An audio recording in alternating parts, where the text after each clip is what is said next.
때 아닌 애완견 공방이 뜨겁습니다. 서용조 소장님 나오셨는데요.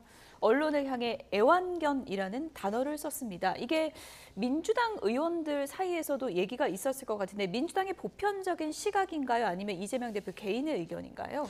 그러니까 예전에부터 조금 논란이 됐던 것이 있죠. 그러니까 본인들에게 정치하는 입장에서는요. 본인한테 비판적인 기사가 나오면 거기에 대해서 불쾌할 수밖에 없죠. 그게 이제 사실의 여부를 떠나서요. 그러다 보니까 예전에 이제 애완견이라는 전에 또 무슨 내기 뭐 이런 식으로 뭐 얘기를 하면서 좀 언론과 좀 갈등을 초래했던 부분들이 있는데요. 이재명 대표께서 이제 재판에 나서서 이렇게 국민들한테 얘기를 하는데 첫 일성이 언론에 대해서 좀 특히 거부감 얘기를 한 것이죠.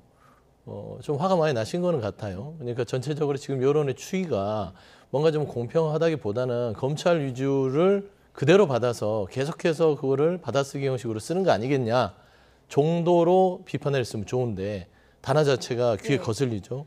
물론 언론학에서는 이제 그 애완견과 뭐 감시견이라고 해서 랩독, 뭐 워치독 이런 얘기가 나오긴 합니다. 그래서 이제 그 어떤 감시하는 기능을 좀 강화하자라는 게 언론의 제 기능 아니겠냐라는 얘기는 있지만 굳이 그 언론이 듣기에 거북한 단어를 썼다는 부분에 있어서는 지금 현재도 이런 언론에서도 지금 기분이 좀 상하니까 계속해서 이게 회자가 되잖아요. 이런 부분에서는 득보다 좀 실이 많은 그런 단어 선택이었다라는 좀 아쉬움을 저는 개인적으로 갖고 있습니다.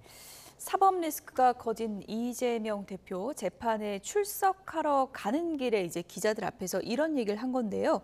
검찰 공격을 늘 가열차게 해왔던 민주당 이재명 대표인데 이번에 화살을 언론 쪽으로 돌렸거든요. 어떤 이유라고 보세요? 일단 이화영 부지사에 대한 선고 결과 9년 6개월의 중형이 선고돼 있기 때문에 언론은 왜 이화영 부지사가 이런 중형을 선고될 수밖에 없었는지를 보도하게 될 겁니다. 그리고 그 내용에 맞춰서 이재명 대표가 기소된 내용에 대한 객관적인 진실을 얘기하겠죠. 여기에 대한 법리 공방을 벌여야 되는데 법리 공방을 벌이기에 자신이 없으니까 이 내용들을 보도하게 되는 언론을 대상으로 이런 굉장히 비하성 막말들을 쏟아내게 된 것이죠. 애당초 이재명 대표 처음 이 문제가 불거졌을 때 검찰의 신작 소설 운운하면서 검찰을 공격합니다. 근데 검찰을 공격한 게 재판부 1심 결과로 나오게 되니까 더 이상 검찰에 대한 공격이 효용성이 없다고 판단되는 것이고 국민께 진실을 보도하는 언론을 대상으로 좌표찍기성 성격으로 이런 막말들을 쏟아내게 된 것인데 그럼 이재명 대표 지지층들이 이제 언론을 대상으로 똑같은 방식의 정치 공세에 나선다는 것 아니겠습니까? 이재명 대표가 과거 즐겨 쓰던 말 중에 돼지 눈에는 돼지만 보인다 이런 얘기를 한 적이 있는데요. 이런 애완견 표현에 대한 국민적 평가 분명히 내려질 거라 보고 국회에서 신속하게 이런 애들에 대한 윤리위 제소가 필요할 것으로 보입니다. 초선 친이계 의원들은 이재명 대표의 이번 애완견 발언에 대해서 이렇게 입장을 밝혔습니다. 양문석 의원 이렇게 얘기했습니다. 앞서도 영상으로 보셨는데요. 애완견에 대한 모독이 아니냐. 기레기 뭐 그런 표현을 쓰는데 기레기라고 하지 왜 그렇게 격조 높게 애완견이라고 해서 비난받는 일인지 모르겠다라고 했고요. 노종면 더불어민주당 의원은 권력이 주문한 대로 받아쓰고 권력에 유리하게 프레임을 만들어주는 언론을 학계에서도 언론에서도 애완견, 랩독이라 부른다. 이렇게 의견을 밝혔습니다. 초선 일부 의원들의 이 의견들이 이제 뭐 화제가 되고 있는데 이게 뭐 전체적으로 의원들 사이에서도 많이 나오는 시각입니까? 어떻게 보십니까? 그렇지는 않은 걸로 알고 있습니다. 그러니까 전반적인 의원들은 기본적으로 정치인이라는 것들은 품격 있는 언어를 쓰려고 노력을 하는 것이고 국민들을 대표하는 어떤 처지에 있잖아요.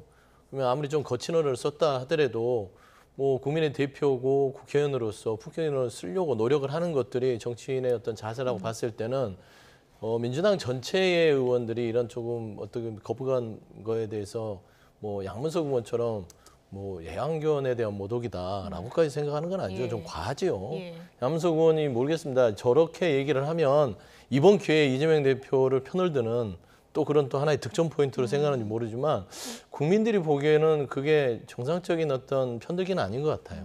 그러니까 조금 더 좀 절제된 언어를 사용하라고 조언하는 것들이 더 옆에서 이재명 대표를 위하는 길이고 설사 이게 말하자면 그 좀 거친 언어로 들렸다 하더라도 좀 상세하게 설명을 해가면서 애완견 말고 다른 말로 좀 얘기를 하는 게 어떻겠을까라는 생각은 있다.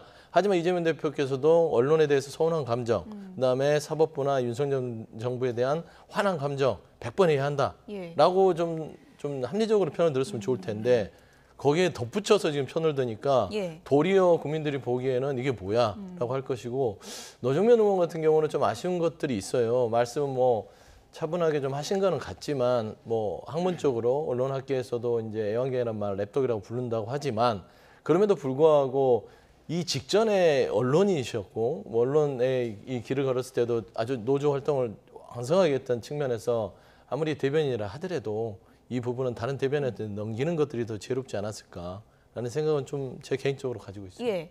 어쨌든 원내 의원들이 이런 비판을 하다 보니까 민주당 전체적으로 이제 검찰 비판 전략에서 언론 전체에 대한 비판으로 이렇게 좀 전략을 잡는 건가 이런 시각도 있거든요. 네, 민주당이 이재명 대표 한 명을 보호하려다가 결국 모든 걸 놓치게 되는 우를 범하지 않을까 생각을 합니다. 이재명 대표의 사법 리스크라는 건 객관적으로 드러나 있는 현실이거든요. 여기에 대해서 어떤 방식으로 재판이 진행되는지를 객관적으로 지켜보면 될 일인데 이걸 사법 방해하듯이 그리고 이를 보도하는 언론에 대해서는 뭔가 겁박이라도 하듯이 이런 방식의 입법 권력들을 남용하는 모습들이 과연 국민들께 어떻게 비춰질까 싶습니다. 그리고 그 국민을 향해서 이야기할 때는 본인들의 과거와 현재를 좀 객관적으로 비교해 보면서 이야기할 필요가 있는데 노정면 의원이 얘기했던 권력이 주문한 대로 받아쓰고 권력이 유리하게 프레임을 만들어주는 언론이라는 표현들 이게 노정면 의원 본인에 대한 자기 고백 아니냐 이런 비판들이 나올 수도 있거든요. 본인이 어떤 언론인의 길을 걸어왔는지에 대한 평가들은 국민들이 내리겠습니다만 적어도 지금 이 순간에도 권력과 그리고 어떤 힘의 논리에도 굴하지 않고 객관적 진실을 보도하기 위해서 열심히 노력하고 있는 그런 대한민국의 많은 언론인들이 있는데 이걸 이재명 대표의 애완견 발언과 마찬가지로 전체를 그냥 일반화시켜서 이런 방식으로 매도하게 된다면 마시던 우물에 침을 뱉는 정도를 넘어선다라고 하는 평가를 노정면 의원 등 민주당의 이런 의원들이 비판받아 마땅하다 저는 그렇게 생각합니다. 예. 어쨌든 이 애완경 공방 관련해서 정치권에서 지금 이런저런 얘기들이 나오고 있습니다. 어떤 얘기인지 들어보시죠. 일단 이런 말을 들으면 언론이 기분이 나쁘겠죠. 나쁘죠. 예, 근데 대다수 언론이 그런 거고 일부 정론 기능을 수행하기 위하여 사퇴하는 언론인들도 있습니다. 예, 일부예요. 있는데요. 근데 예.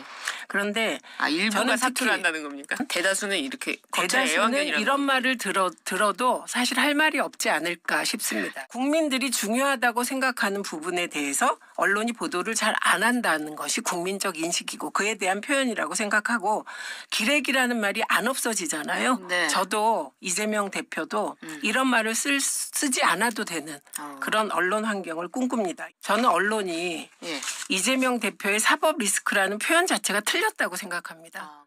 그 수준이 그 수준입니다. 대표도 그렇고 그 양 뭐 의원의 수준도 그렇고 뭐라고 참 하기가 어려울 정도로 그 쓰레기 같은 그 발언이라고 생각되고요. 그러면 언론들이 그 민주당 당지처럼 이재명 대표의 대변인 역할을 해야 됩니까? 그건 아니잖아요. 누가 봐도 저도 법률가 출신으로서 이재명 대표를 강하게 의심합니다. 그 의심하는 것이 오히려 국민적 상식 아닌가요? 그게 그렇게 뭐 판결문 인용해서 보도하고 하는 게 뭐가 그렇게 잘못됐나요? 그 히틀러 시대 때 그 괴벨스 있지 않습니까? 예. 반복하라. 예. 반복하고 또 반복하면 거짓도 진실이 된다. 이런 선정통술에 아주 그 신봉하는 사람들 같아요. 일단 버티고 우기고 딱 잡아떼고 뒤집어 씌우고. 네, 최민희 의원은 이재명 대표 사법 리스크라는 용어 자체가 언론에서 잘못 쓰고 있다고 지적을 했는데 같은 생각이신가요? 그거는 이제 받아들이기 나름이겠지만 예. 사법 리스크도 되고 검찰 리스크도 되는 검찰 것이죠. 리스크, 그러니까 이게 주어가 바뀌는 것이죠. 근데 언론이 사법 리스크라고 쓰는 이유가 뭘까라는 부분들은 언론의 이제 편집 권위고 그건 독립적인 어떤 판단이기 때문에 거기까지 간섭을 하게 된다면 좀 논쟁이 좀 길어질 것 같고요. 저는 그렇습니다. 일단은 기본적으로 저도 이제 언론인 출신이기도 하고 언론을 경험해봐서 기자들이 현장에서 취하는 여러 가지의 어떤 제약적인 여건이 있어요. 그러니까 데일리로 보도했을 때는 아주 짧은 시간 내에 그 사실을 팩트를 확인해서 보도를 해야 되는데 그 부분들을 크로스 체크해서 가는 부분들이 있으면 얼마나 좋겠어요. 그렇기 때문에 받아쓰기 기자냐 이게 만약에 이게 애완견이라고 판단을 한다면 대부분의 기자들은 굉장히 언론의 현실을 모르고 얘기하는 걸 수도 있다라는 것이고, 두 번째 우려스러운 것은 나에게 좋은 기사를 쓰면은 이 말하자면 마음에 드는 기사를 쓰면 상대를 공격하는 막 비판하는 윤석열 정부를 비판하면 감시견이고 나에 대해서 비판하면 애완견이고 이렇게 이분법적으로 접근하면 안 된다는 것이죠. 그렇기 때문에 이 촉발은 제가 단어 하나로 이 민주당이나 이재명 대표가 이거를 언론을 구분지려고 했다라기보다는요. 일단은 본인의 감정이라든지 지금 이런 추이가 마치 이재명 대표가 이화영 부지사의 판결 이후에 뭔가 범죄자가 확정된 것처럼 유죄가 확정된 것처럼 그런 기사들이 많이 쏟아지는 차원에서 이 부분을 좀 차단하자라는 고육지책이지 않았을까. 저는 그렇게 보고요. 그 결과로서 최근에 언론이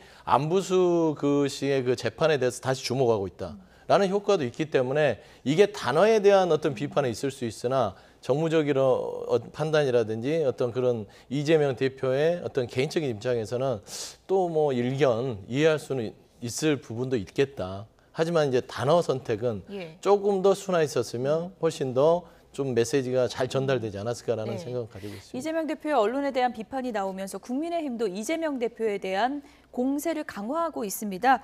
오늘 아침에 성일종 국민의힘 사무총장은 이런 얘기를 했는데요. 그래픽을 좀 보여주실까요?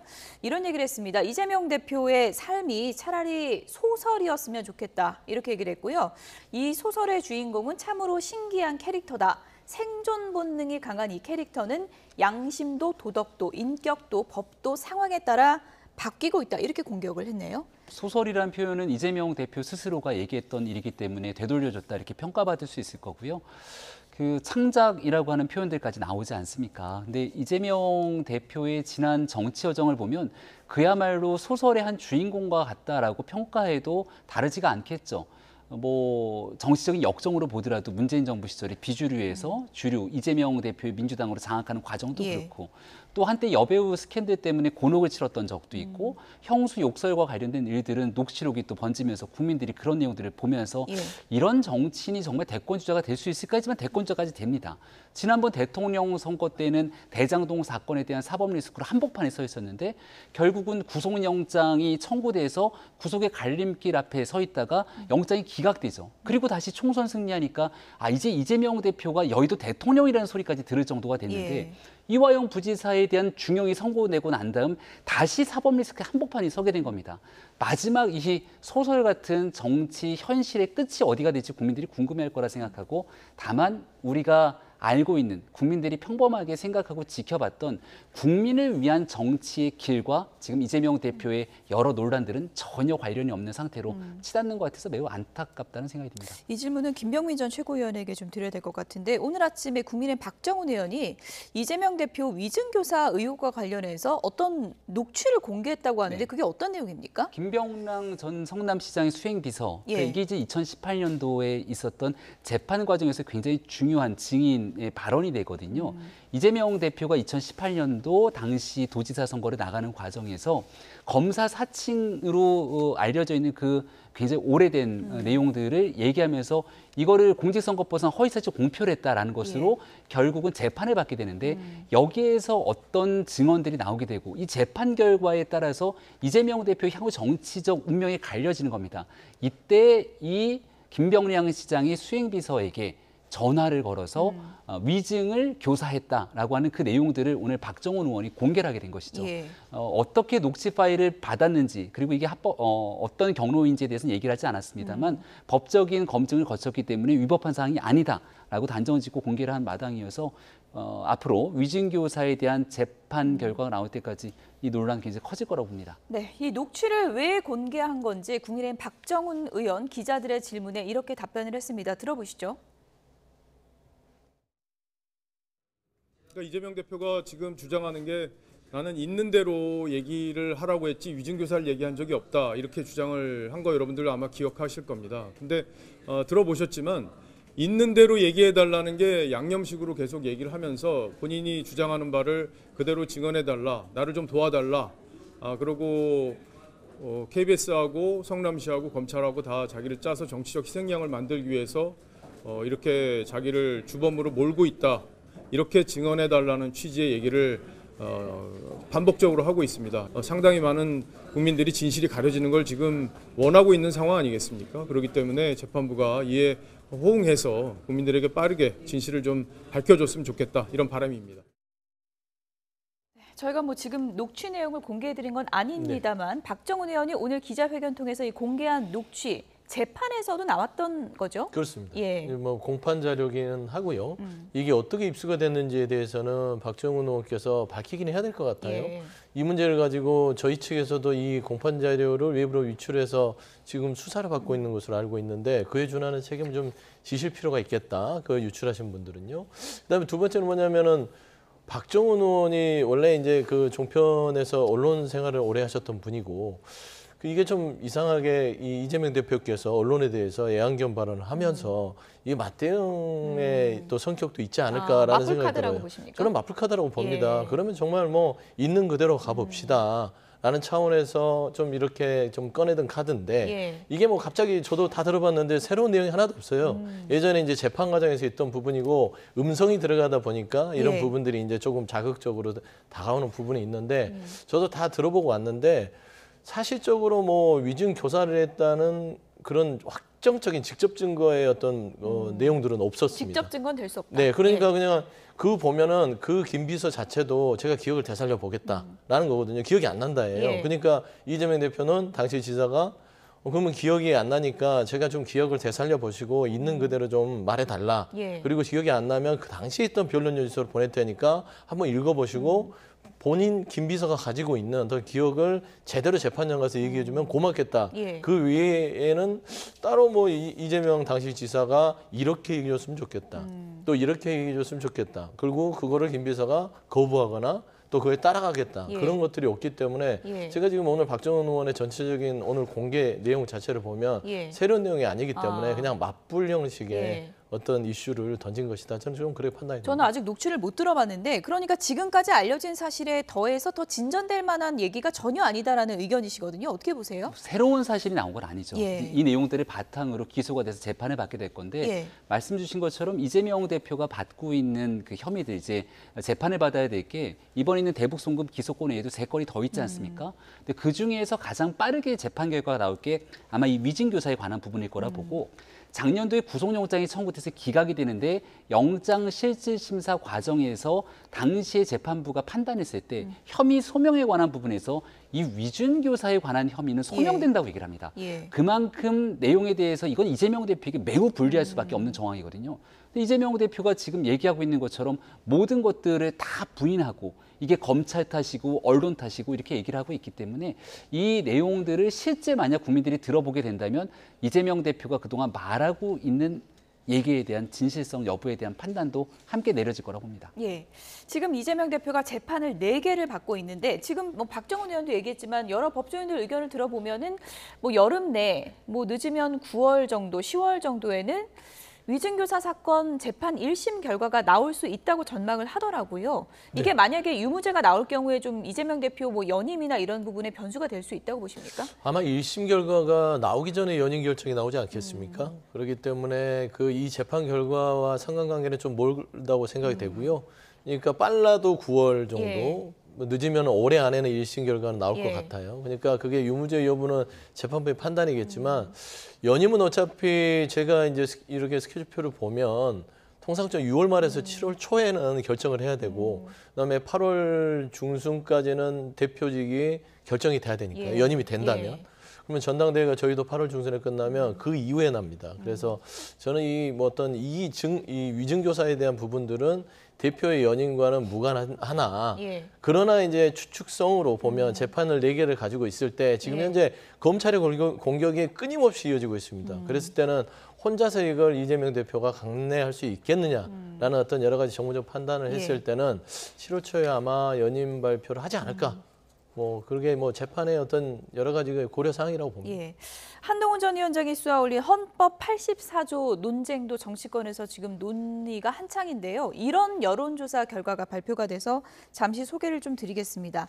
형사사건으로 기소돼서 재판을 받는 피고인이 대통령이 된다면 재판은 어떻게 해야 되는 게 맞는가라는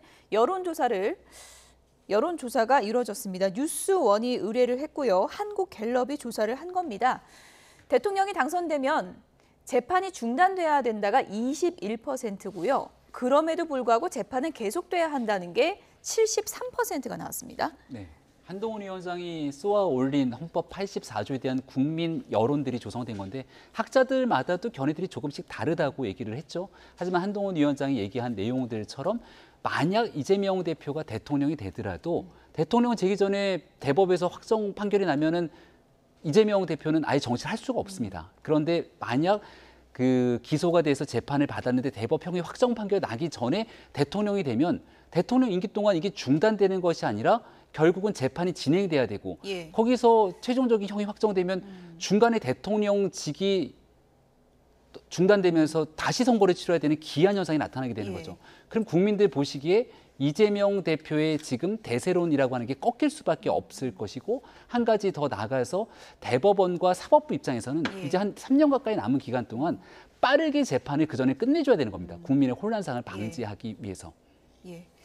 어쨌든 지금 이제 1심 판결이 이제 올해 안에 2개 정도 나온다 그러고 그러고 네. 나면은 이 헌법 84조 논쟁이 더 뜨거워지지 않을까요? 어떻게 보십니까? 근데 84조 논쟁은 해볼 만한 것이지요. 그런데 이제 이 84조의 이 법의 취지는 대통령제 하에서 국정을 조금 더 안정적으로 운영할 수 있도록 하는 걸 보장하자는 취지입니다. 그렇기 때문에 국민들에게는 그럴 수 있으나 결국에는 대통령제만 생각할 게 아니라 이렇게 되려면 내각제로 전환하는 어떤 그런 정치제도의 개혁까지 수반이 돼야만 예. 저는 의견들이 현실화될 수 있지 않을까 생각이 됩니다. 어쨌든 저거는 뭐 여론으로 정하는 건 아니고 네. 법적으로 분명한 해석이 나와야 판결이 내려진 그런 사안이니까요. 좀 지켜보도록 하겠습니다. 국민의힘 내부로 들어가 보도록 하겠습니다. 다음 키워드 보여주시죠.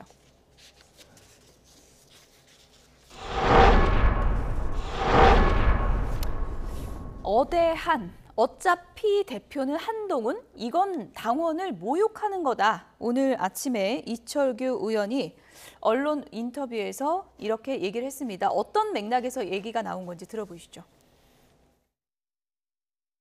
당원들 모욕하는 저는 말이라고 생각을 그렇습니까? 합니다. 예. 우리 표심은 아무도 알 수가 없습니다. 네. 일부 언론에서 몰아가는 하나의 이 프레임이라 생각하고요. 네. 선거의 결과는 뚜껑을 열어봐야 안다라고 저는 생각을 합니다. 사실 이 검찰의 중간 간부에 불과한 사람을 발탁을 해서 법무부 장관, 또 법무부 장관 전권을 주다시피 했고요. 또 우리 당에 많은 당원들이 저분이면은 대통령의 국정 운영을 잘 뒷받침해 주겠구나. 이 어려운 시기에 선거를 승리로 이끌 수 있겠구나 해서 비대위원장으로 또 당원들이 또 추대해서 하셨는데 이 갈등설이야 또는 그다음에 이 갈라섰다 이런 이야기가 나오는 것 자체가 바람직하지 않습니다. 네, 대표적인 친윤계로 꼽히는 이철규 의원 언론 인터뷰에서 이렇게 얘기를 한 겁니다. 여론조사 뭐 많이 나온다고 그게 맞는 게 아니다. 지금 밑바닥의 당심은 다를 수 있다 이런 얘기거든요. 선거에 당연히 뚜껑을 열어봐야 예. 되고 최종적으로 나오고 있는 여론조사 수치와 그리고 마지막 당원들의 당심 그리고 전당대회 결과는 다를 수가 있겠죠. 하지만 지금 나오고 있는 여론조사에 대한 그 수치의 차이가 너무 큽니다. 예. 그리고 그 전체적인 일반 국민의 여론뿐 아니라 국민의힘을 지지하고 있는 지지층으로 들어가게 되면 거의 과반 넘게 한동훈 위원장의 당대표 쪽으로 기울어 있기 때문에 이왕 얘기 나온 것 그래픽을 좀 보여주시죠. 여론조사 결과 보겠습니다. 예. 지금 보면서 얘기하시면 될 것 같아요. 지금 보면 59% 정도가 국민의힘 지지층에서 얘기하고 있는 것이고 예. 유승민 의원이랑 저 회색으로 그림이 나와 있는 건 전체 일반 국민, 그러니까 민주당을 지지하고 있는 사람들까지도 포함돼 있을 때도 한동훈 위원장이 저렇게 높게 여론조사 결과가 나오고 있기 때문에 저 상황 자체를 부인하기는 매우 어려울 거예요. 예. 그럼 친윤계라고 불리우는 의원들 입장에서 다소 좀 불편할 수 있는 건 그동안 윤한 갈등이라고 비춰졌던 갈등 구도 속에서 한동훈 위원장이 당대표가 되게 된다면 집권 당의 대표와 그리고 정부가 엇박자를 내는 것 아니냐는 우려, 걱정을 갖고 있는 당원들은 분명히 있을 수 있습니다. 예. 그래서 한동훈 위원장이 앞으로 걸어가야 될 길에 대한 조언들은 가능하겠습니다만은 지금 나오는 것처럼 당원에 대한 모독이라든지 그리고 뚜껑을 열어봐야 안다든지 이런 내용들을 언급하게 되는 게 큰 득이 되진 않을 거라고 보거든요. 결국 어떤 방식으로 새로운 당대표가 윤석열 대통령과 같이 호흡을 맞춰서 이 위기상을 극복할 수 있는지에 대한 비전들을 얘기하는 게 지금 그나마 현실적인 대안들을 예. 제시하는 게 아닌가 싶습니다. 뚜껑을 열어보면 다를 수 있다. 반전이 있을 수 있다는 건데 어떻게 보면 뭐 이철구 의원의 뭐 바람일까요? 뭐 어떻게 해석해야 될까요? 바람이죠. 바람입니까? 그 지푸라기라도 예. 놓치고 싶지 않다라는 것이고, 근데 당심을 모욕한다? 저는 윤심을 모욕한다고 들려요. 그러니까 예전처럼 김기현 체제를 생각하는 것 같아요. 아직도 옛날 생각에서 벗어나지 못합니다. 22대 총선이 무엇을 국민들이 얘기했는지. 예. 그때는 당심이 민심이라고 했잖아요. 예. 꼭 당심이 민심이고 민심이 윤심이다. 예. 뭐 이런 논리를 가지고 어처구니없이 덤볐는데 결국엔 22대 때 그 윤심이 처참하게 패배를 한 겁니다. 왜냐하면 결국에는 현실을 직시하셔야 되는데 결국에는 한동훈 전 위원장이 나왔을 때는 어대안이라는 것들은 그 누구가 주장한 바가 아니라 이거는 그냥 흐름들을 표현한 것뿐입니다. 이게 대세라고 하죠. 정치에는 뚜껑을 열어봐야 다 아는 것은 기본적인 상식이지만 이게 대세는요 또 물릴 수도 없는 겁니다. 그래서 이런 부분에 있어서 친윤이 이제 한동훈 전 위원장이 당대표로서의 어떤 자리를 잡을 때 그 위치가 초라해질 거라는 어떤 우려에서 나오는 어깃장 정도 수준이라고 저는 보는데요. 어깃장 같은 정말 거다. 예. 좀 이렇게 말로 하지 마시고 예. 정친윤의 그룹이 없으시면 직접 당대표에 뜯으시는 게 어떠겠냐. 그러면 정말 당심이 본인한테 또 윤심한테 친윤한테 오는지는 확인할 수 있을 거 아닙니까? 성적표를 확인할 수 있다. 그럼요. 나와라. 예, 네. 이런 얘기시군요. 이철구 의원이 이런 얘기도 했습니다. 한동훈 전 위원장 윤석열 대통령의 최대 수혜자 아니냐라고 하면서 그래픽 보여주실까요? 검찰의 중간 간부에 불과하던 사람을 발탁해서 법무부 장관, 비대위원장까지 추대를 해줬는데 윤 대통령과 갈등설 얘기 나오는 것 자체가 바람직하지 않다 이 얘기거든요. 네. 어떻게 보면 좀 윤석열 대통령의 속내일까요? 이걸 어떻게 표현을 해야 될까요? 그러니까 예. 말씀을 이철규 의원이 가려서 하셔야 되는데 예. 잘못 비춰지면 이게 윤심의 반영을 당의 전달자가 이철규 의원이라고 알려졌잖아요. 저 말을 잘못 들으면 윤석열 대통령이 한동훈 전 위원장을 그 정도 수준으로 취급한다고 들리는 거죠. 내가 다 키워줬더니 이제 와서 발톱을 드러내? 조금 구부려서 가야 될 텐데 어디서 어디하냐? 라는 어떤 얘기들을 전달한 게 아닌가. 근데 저 부분은 이철규 의원께서도 저 말씀을 좀 잘못하신 게 한동훈 전 위원장한테 저런 부분들은 인신공격성입니다. 불과 말하자면 검찰의 중간 간부였다. 그럼 예. 이철규 의원은 뭐 경찰의 중간 간부였는데 지금 삼선원이 됐으면 똑같은 거 아닙니까? 예. 저는 이런 부분에 있어서 저는 친윤그룹이 이 당에 대해서 지금 헤게모니 어떤 기득권 싸움을 할 때가 아니라 예. 당을 어떻게 하면 국민의힘을 제대로 살릴지에 대해서 던져도 살아남을까 말까 한데 예. 저런 식으로 각을 세워봤자 나중에는 결과는 초라하게 예. 그 안에서 분화될 수밖에 없는 처지지 않을까. 그래서 좀 부적절한 발언 같아요. 좀 급해진 게 아닌가 싶습니다. 네, 비대위원장으로 한동훈 위원장이 나오겠다고 한 게 아니라 당이 어려워서 모셔왔던 걸로 기억을 좀 하고 있습니다. 모셔왔던 거다. 예. 왜냐하면 그 당시에 그 국회의원들, 원외위원장들이 다 같이 모여서 한동훈 비대위원장이냐 아니냐 얘기를 했을 때 상당수 중론이 한동훈 위원장이 보석 같은 사람이다. 예. 근데 그 보석을 지금 쓸 거냐 아꼈다 나중에 쓸 거냐에 대한 얘기였지 한동훈 위원장이 본인이 오겠다고 한 게 아니라 당이 필요해서 요청해서 모시고 왔던 상황이었던 면을 조금 다시 복귀해 볼 필요가 있다 생각하고요. 법무부 장관을 검찰 중간 간부를 발탁해서 시켰다라는 인식을 누군가 갖고 있을지 모르겠습니다만 가만히 생각해 보면 한동훈 위원장이 법무부 장관으로 있었던 1년, 2년의 시기 때문에 민주당이 압도적인 의석을 점하고 있었던 상황에도 전혀 굴하지 않고 윤석열 정부를 위해 일했던 사람이다라고 평가하는 분들도 많이 있습니다. 예. 지금 한동훈 법무부 장관 같은 역할을 내각에서 누군가가 스타 장관의 역할을 해줘야 되는데 보이는 장관이 없지 않습니까? 그러니까 한동훈 위원장 같은 그런 장관들을 더 많이 발탁하면서 저런 얘기들이 같이 진행된다면 그나마 좀 설득력이 있겠다 싶습니다. 한동훈 카드에 대해서 친윤계가 불편해하고 있다는 그런 분위기는 여러 곳에서 감지가 되고 있는데 그렇다면 친윤계에선 누구를 내세우는 걸까요? 지금 김재섭 카드까지 거론이 되고 있습니다. 관련 얘기 들어보시죠. 가장 어처구니가 없었던 보도였고요. 아, 그래요? 이 친윤이라고 하는 한쪽 구석이 비어 있다 보니까 네. 그 구석이 비어 있는 공간에 어떤 주자들을 자꾸 끼워 맞추는 일들을 하려고 하는 것 같은데 뭐 저는 거기에 끼워 맞출 생각이 전혀 없습니다. 당이 어떻게 망가졌는지를 잘 알고 있기 때문에 저는 개혁을 어떻게 해야 될지를 고민하고 있습니다.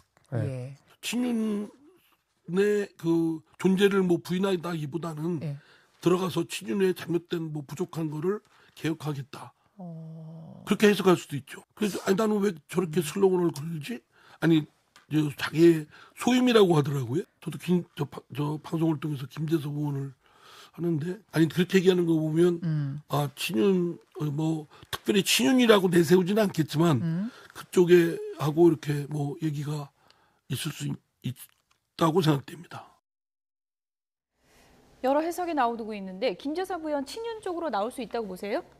저는 거의 가능성이 뭐 정치는 모르지만 저는 0%라고 0%. 예. 예. 왜냐하면 이제 김재섭 의원 같은 경우는 오랫동안 본인이 발언해온 것들이 있어요. 예. 그러니까 친윤이 망쳐놓은 이 국민의힘에 대한 부분들을 바로 세우겠다는 것인데 본인이 그러면 친윤의 후보로 나서서 지금 당내에서 어떻게 해서든지 권투중례를 꿈꾸는 친윤의 어떤 대표 주자로서 살리는 이 견인차가 되겠다? 그건 아니잖아요. 메시지가 아예 다른 것이고 예.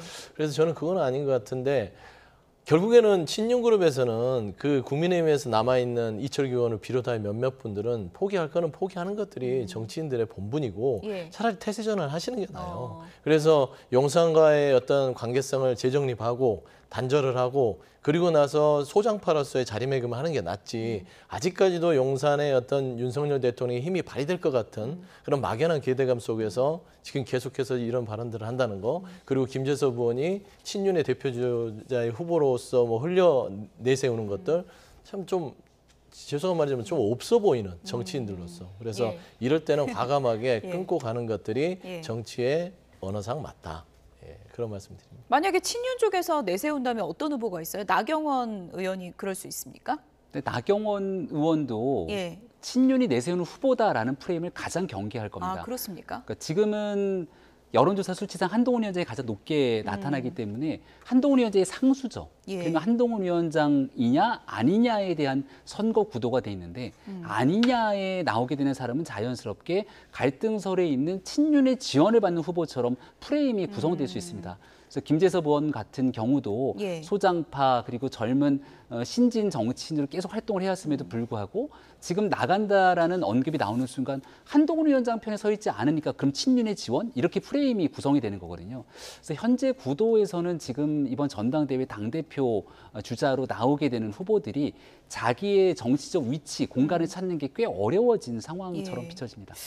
어대한이 아니라면 대항마가 있어야 되는데 그 대항마가 지금 보이질 않는 그런 상황인데요. 며칠 좀 지나면 보일 수도 있을 것 같습니다. 마지막 주제어로 가보겠습니다. 종부세 사실상 폐지한다. 대통령실에서 이런 방침을 밝히면서 정치권의 뜨거운 이슈로 떠올랐습니다. 종부세, 민주당이 어떤 입장인 건가요? 원래 종부세 자체의 부분들은 이거는 예. 존치를 해야 된다는 것들이 민주당의 전통적인 입장이었고요. 예. 근데 최근 들어서 전체적인 사회적인 그 부동산, 주택 소유, 뭐 세수 이런 부분들의 구조가 많이 변화됐다는 측면 하에서 좀 완화하자. 뭐 폐지까지도 뭐 생각하시는 분들이 있는데 예. 이 부분들이 좀 명확하지는 않아요. 하지만 한 걸음 물러선 거는 맞다. 그래서 이 종부세 폐지 부분은 국민의힘과 어느 정도 충분히 논의할 만하다는 어떤 여론의 어떤 그 공간은 확보돼 있는 것 같습니다. 예. 그래서 저는 종부세 폐지 부분들은 좀 한 번은 논의를 해야 될 부분이 있어요. 이게 뭐 국민연금처럼 이것도 세수인데 이 세수 자체가 연간 한 4조 한 6천억 정도 거치는 세수니까 굉장히 큰 세수거든요. 그래서 이 부분은 논의를 해서 재산세로 붙일지 이런 그 좀 디테일한 세수를 같이 고려하면서 폐지 완화 부분들 결정하면 좋겠고요.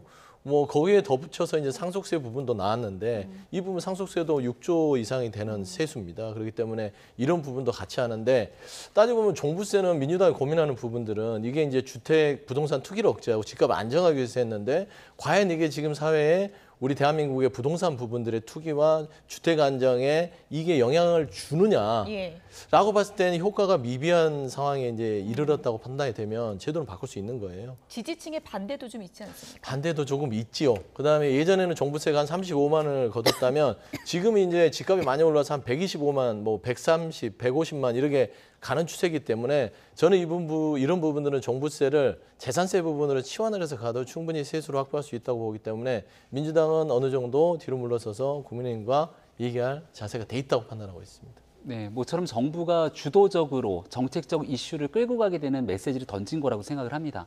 일하는 국회를 얘기하게 되는데 이 일하는 국회 과정 속에서는 민주당도 지난번 박찬대 원내대표 또 고민정 최고위원까지 얘기했던 1주택자에 대한 종부세 폐지에 대한 가능성들을 언급했기 때문에 얼마든지 국회 내에서 논의할 수 있는 주제들이거든요. 여기에 대한 세제 개편에 관한 문제뿐 아니라 지금 부동산에 대한 가격이 점점 올라가고 있는 것 아니냐는 우려가 커지고 있기 때문에 그럼 꽉 막힌 공급 문제를 과연 어떻게 풀어낼 것인가, 정부 대통령이 얘기했던 이 정책들까지도 함께 국민적 정책 논의 테이블 위에 올려놓고 진지한 논의가 국회 내에서 필요한 시점이 됐다 생각합니다. 민주당의 한 걸음이라는 게 그 한 걸음 폭이 굉장히 중요하지 않겠습니까? 그렇습니다. 1주택 폐지까지는 갈 수 있는 건가요? 어떻게 보십니까? 1주택자까지를 예. 인정하고 나머지는 폐지까지도 저는 갈 수 있는 여러 가지의 공감대가 형성됐다고 봅니다. 그러니까 이게 이제 제도적으로 보완을 하면 되는 예. 것이에요. 종부세가 꼭 민주당이 주도를 했다고 해서 이걸 끝까지 뭐 영원 불면의 불가역적인 제도라고 봐서도 안 되는 것이고 정치나 정책이라는 건 그렇게 해서도 안 됩니다. 시대가 변하면 시대의 상황을 반영하는 것들이 정책이고 정책을 반영하기 위해서 여야 간에 공간을 열어두는 거 그게 또 정치 영역이지 않겠습니까? 그래서 민주당에서 나오는 부분들이 다소 이해를 못하는 뭐 여러분들의 뭐 반감도 있고 불만도 있겠지만 이게 국민의 삶에 도움이 된다면 뭐 논의를 해야죠. 예, 그렇게 생각하고 지지층이 반대해도 논의를 해야 된다. 그러니까 이제 예. 지지층이 반대를 해도 설득을 예. 해야죠. 설득을 그거를 해야 아예 된다. 눌러버리고 가는 예. 게 아니라 결국에는 지지층도 있지만 지지층보다는 민주당은 스펙트럼 넓은 정당입니다. 국민들의 삶에 대한 직접적인 민생을 고민해야 됐을 예. 때는 지지층이 다소 불편하시더라도 이 부분은 국민의힘과 정치 영역에서 정책을 조금 더 생산적으로 하는 어떤 준비를 하는 게 맞지 않겠냐 생각합니다. 국민의 삶에 굉장히 밀접하기 때문에 굉장히 그 여야 간의 건설적인 정책적인 토론이 이제 필요한 부분이긴 하지만 정치적으로 좀 접근을 해보면 상속세나 종부세 이 폐지 문제가 어떻게 보면 이재명 대표의 대권 플랜 안에 들어가 있다. 국민의힘은 또 그렇게 보는 시각도 있잖아요. 네, 그러니까 중도층들을 포섭하기 위해서 실제 이재명 대표가 기존에 있었던 탄탄한 지지층 위에 중도까지 외연 확장으로 정책적 드라이브를 거는 것 아니냐 이런 예. 시각도 있는데요. 근데 정치적 시기를 봐야 됩니다. 이게 어느 정도 포용이 지지층들이 꽉 차 있을 때는 그 다음 단계로 넘어가야 되는데 지금 이화영 부지사에 대한 재판 선고 이후에 그 민주당이 법사위원회에서 강공 드라이브를 거치면서 이재명 대표를 위시로 한 중도층들이 상당히 이탈하고 있는 상황이라고 봅니다. 예. 이탈하게 되면 남아있는 게 누구냐? 그럼 코어 지지층만 남아있거든요. 코어 지지층이 든든하게 버텨주고 있을 때 만약 종부세 폐지 같은 부자 감세 논의가 촉발될 수 있는 정책에 합의를 한다 그러면 코어 지지층이 흔들리게 되죠. 그러니까 지금 총선 직후 대승을 거뒀을 때는 민주당이 꺼낼 수 있는 정책이지만 지금처럼 중도층이 떨어져 나가고 이재명 대표가 굉장히 정치로 위축돼 있을 때는 이 카드 받기가 아마 쉽지는 않을 상황일 논의 겁니다. 진전이 빠르진 않을 것 같다라고 네. 보시는 거군요. 예. 어쨌든 지금 뭐 민주당이 가능성은 열어놓은 거기 때문에 지금까지 뭐 찬반 논쟁이 거셌지만 기존보다는 좀 진전된 논의가 가능하지 않을까 그런 생각이 드는데요. 지켜보도록 하겠습니다. 김병민 전 최고위원, 서용주 맥 정치사회연구소장 두 분이었습니다. 고맙습니다.